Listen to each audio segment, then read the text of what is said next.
Itu kalau kita zoom lagi, tuh bapaknya lagi bekerja didampingi oleh awan. Biasanya kalau kita di kota-kota itu kan awan di atas ya. Lah ini ningali gunung-gunung niki nggih. Nah, nggih pun tim puncake kawan nggih. Jenengan sampun dugi inggil, Bu. Sampun silakan.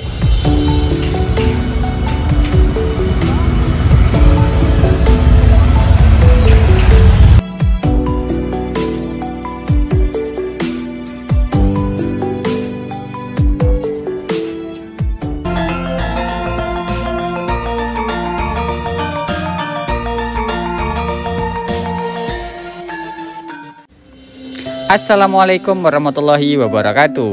Halo Sobat Desa, kembali lagi bersama Habib dan Zahwa di Cerita Desa Indonesia. Salam satu desa sejuta cerita.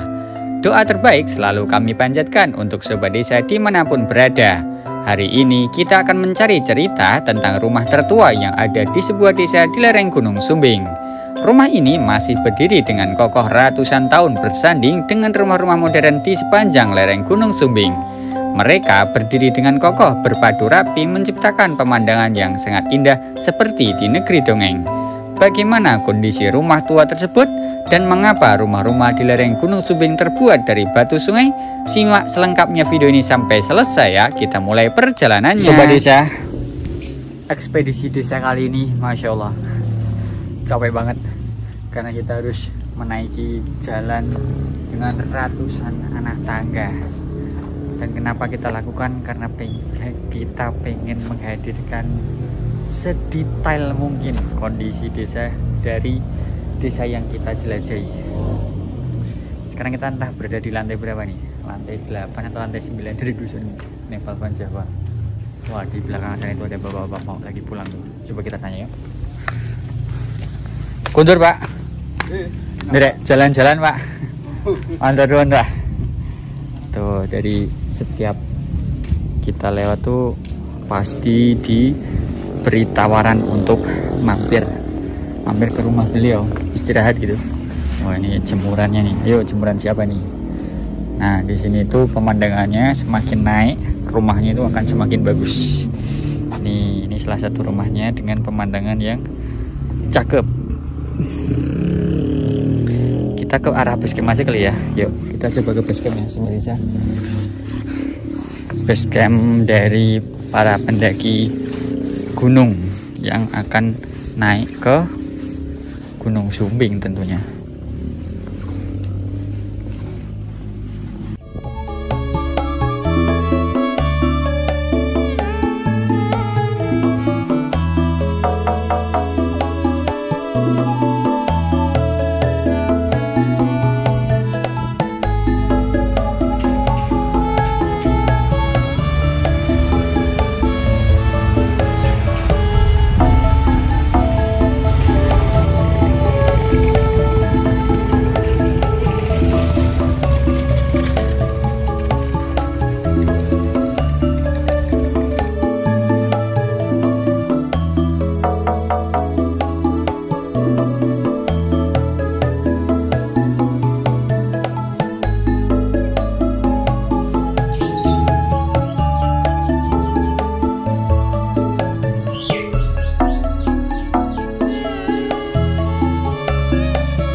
Monggo Bu. Merek jalan-jalan. Nggih. Nah, lebat. Matur nuwun sangat Bu. Dalan nih. Pundi Mas? Kula saking Jogja Bu. Jogja. Bantul. Bantul. Kale nyobi ndamel video teng mriki. Oh. Sae pemandangane Bu nggih. Amin. Nek jenengan pun biasa nggih. Nek jenengan pun biasa nggih ningali gunung-gunung niki nggih. Ya, nggih pun tim puncake kawan nggih pun. Jenengan sampun dugi inggil Bu. Sampun pun bolak-balik. Wah, Masya Allah kuat. Tepih Bu sing mriki Bu. Nggih, tebih to 6 jam. 6 jam melampah. Nggih. Oh, wonten. Ya jeneng tindak Sabin. Gua senam kopi anu niku kopi Oh, kopis nggih. senam. Wonone teng pundi Bu? Nggih ting niki batasi warung. Batasi warung Nepal ngeten niki njuk. Teng inggil niku. Nggih, ting nggih. Wah. Kula dugi mriki wae pun. Telase dusun niki. Oh, telase dusun niki. Telase dusun niki. Keren Bu. Kula nginep teng Mas Pendi niku. Oh. Nginep Napa teng ngipun mriku. niku? Nggih. Dugi mriki wingi sonten. Kok ming sendirian? Kalih tiyang setri. Oh. Tiyang setri teng mriko. Mboten kuat nek kula jak jalan-jalan. Binar lebet.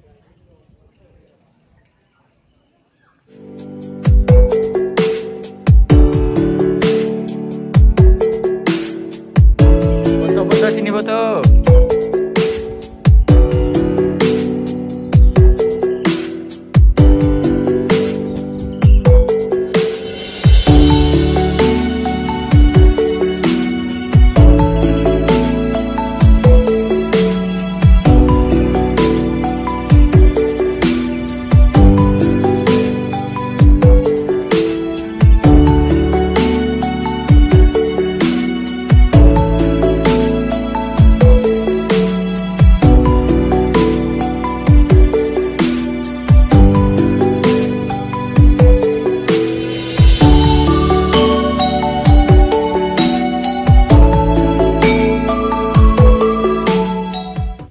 Sobat desa ketahui bahwa dusun Butuh ini kurang lebih dihuni oleh 2000 kepala 2000 jiwa maksudnya, mohon maaf.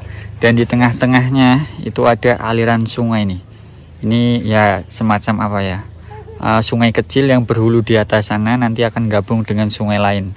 Jadi di sebelah kanan atau sebelah timur ada Nepal Van Java sebelah timur, sebelah barat juga ada Nepal Van Java yang sebelah barat. Di sini itu ada sekitar 100 kepala keluarga sobat desa. Jadi kalau kita lihat dari atas drone itu wilayahnya terbagi dua, di barat dan di timur. Nah ini sungainya nih, sungai yang berada di tengah-tengah dari dusun Nepal atau dusun Butuh ini. Ini kalau hujan ada airnya sobat desa dan ada air terjunnya. Oke, sekarang kita akan kembali berkeliling untuk menikmati keindahan dari Nepal Van Java. Sekarang kita akan mencoba untuk menyeberang ke sisi sebelah barat dari dusun Butuh ini, melewati jembatan nih warna-warni nih. Oh iya sobat desa, di depan kita ini ada rumah yang megah banget kan. Siapa bilang orang desa nggak bisa buat rumah megah? Ini tuh megah banget nih, kayak di sinetron itu ya rumahnya ya, putih dengan pilar-pilar yang sangat luar biasa indah. Masya Allah, ini menjadi bukti bahwa ekonomi warga dusun Butuh ini sudah sangat bagus dan semoga bisa merata ya, bisa dinikmati oleh semua warga di sini. Nah sobat desa, ada hal yang unik nih, yaitu di sini tuh tembok-temboknya itu ada mural atau tulisan dan gambar-gambar indah seperti ini.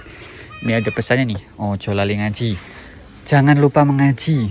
Tuh di sana juga ada lukisan-lukisan yang indah seperti ini nih. Tuh di sana juga ada lagi. Nah bagus kan.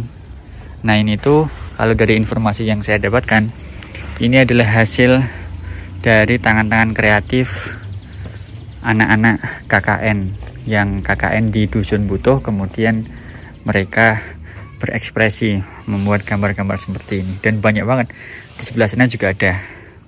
Jadi menambah keindahan dari dusun Butuh ini. Nah sekarang kita sudah berdiri di sisi barat dari dusun Butuh. Itu sisi timur, sekarang kita ada di sisi barat nih. Oke ya, kita lanjutkan penjelajahan untuk menikmati keindahan dusun Butuh. Nah sobat desa, sekarang kita akan bercerita tentang rumah tertua di dusun Butuh. Nah kita masih bersama dengan Pak Kepala Dukuh atau Kepala Dusun Butuh. Nah Pak, di sini kan ada beberapa rumah yang kelihatannya itu masih terbuat dari batu, Pak. Padahal yang kanan kirinya masih sudah terbuat dari bata ringan dan lain sebagainya. Itu kenapa sih Pak kok pakai batu kali? Ya, jadi secara kebetulan juga kami kebutuhan akan material bangunan cukup melimpah. Jadi salah satu yang memperkuat kami membuat rumah-rumah ya seperti dilihat semua. Kenapa batu? Karena itu mudah, tinggal mencari di sungai, dibelah, terus dijadikan bahan bangunan utama untuk dinding-dinding rumah. Jadi kenapa tidak menggunakan bata? Ya kenapa harus beli? Kalau cari di sungai aja sudah ada. dan itu otomatis secara kebutuhan biaya membangun rumah itu sangat meringankan sekali. Paling cuma ngupayi untuk langsirnya atau angkutnya. Jadi sebagian besar rumah-rumah warga di Dusun Butuh ini bahan baku utamanya untuk dinding adalah batu belah, batu kali yang ada di Dusun Butuh, yang itu otomatis secara biaya murah karena tinggal mencari terus dibelah terus dibawa pulang.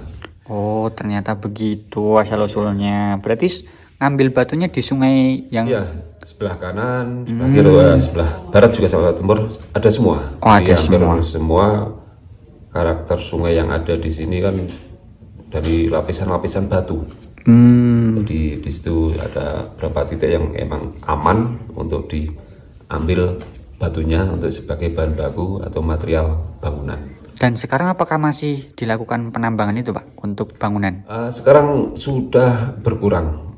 Sudah jarang sekali karena sesuai perkembangan zaman. Sekarang mereka cari yang lebih efisien. Oh, begitu. Dari batu bata, batako yang sekarang terbaru ya bata ringan, hebel. Jadi karena mungkin secara kebutuhan atau biaya produksi secara keseluruhan jelas ringan atau beda. Karena sekarang untuk ngupahi tukang batu, langsir segala macam secara kebutuhan hampir sama. Dan sekarang mungkin sumber batunya yang di sungai-sungai itu udah berkurang juga. Oke, nah Pak, tadi kan saya juga sempat melihat beberapa warga itu lagi bangun rumah. Otomatis kan untuk membawa material itu kan bukan sesuatu hal yang mudah di sini, Pak. Apalagi jalannya cuma bisa dilewati oleh motor. Itu gimana ceritanya, Pak, bisa bangun rumah gede-gede gitu dengan akses jalan yang sempit-sempit? Berarti yang menjadi patokan adalah rumah ini. Rumah baru akan mengikuti dari rumah yang sudah lama. Dan untuk masalah air ya, air hujan itu biasanya malah jadi satu sebenarnya. Jadi satu untuk barang-barang. Jadi dengan saudara, dengan tangga untuk bareng-bareng mengangkut atau membawa material dari bawah dibawa ke atas ke rumah masing-masing warga.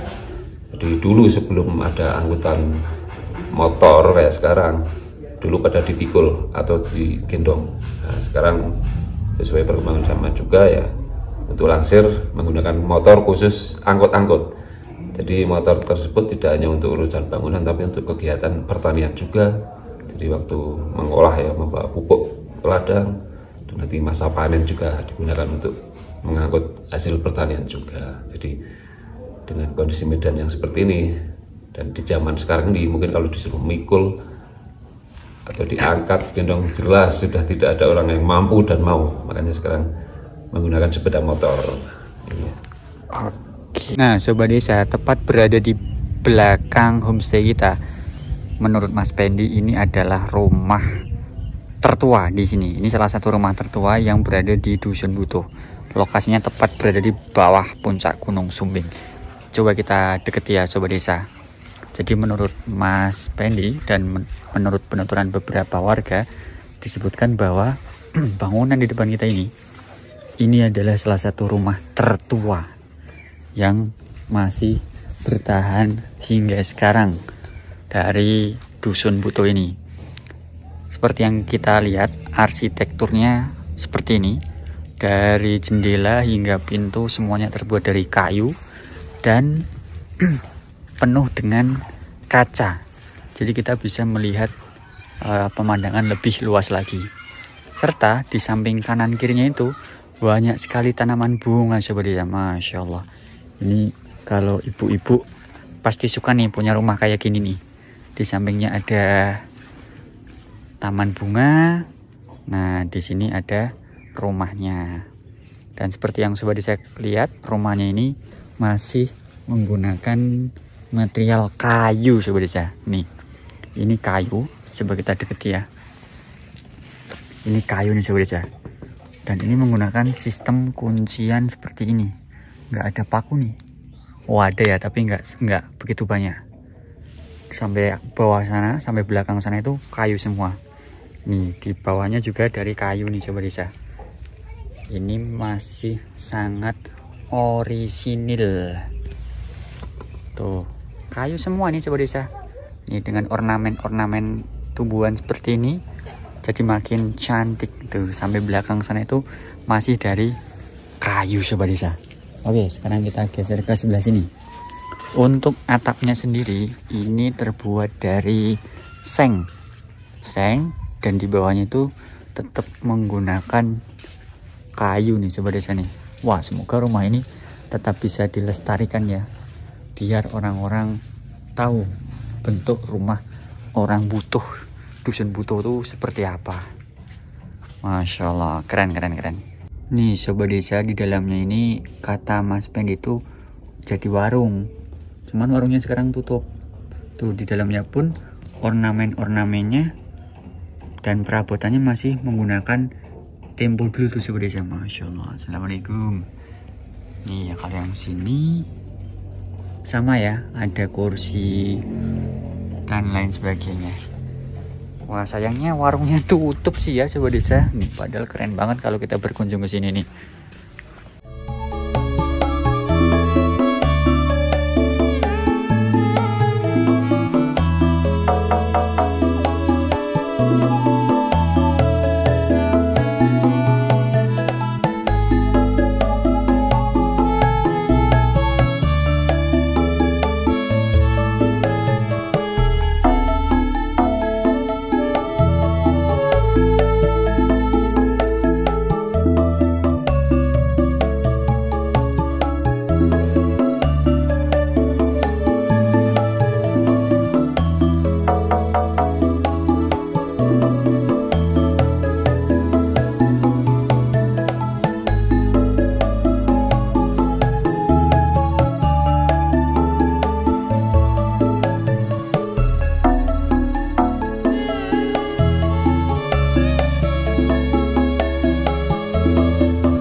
Awan mendung mulai mendekati wilayah ini sobat desa.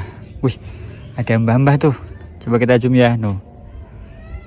Nih, mbah-mbahnya mau kemana tuh ya? Oh, cari sayuran. Enak kali ya jadi warga sini.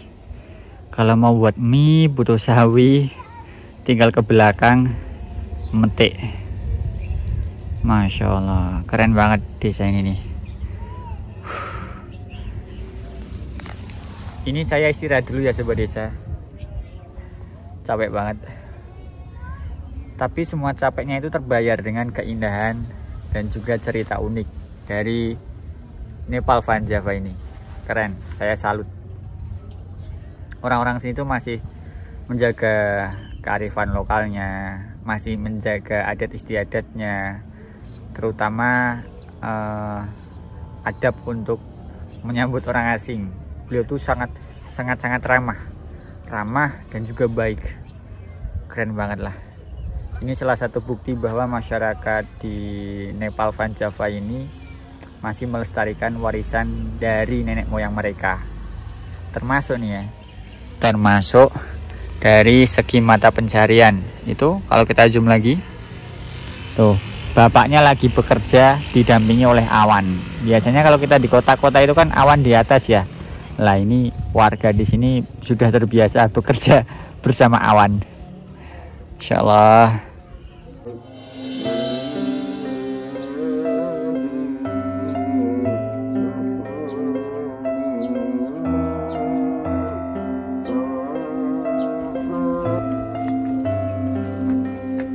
Mundur Bu. Iya mantan nuwun.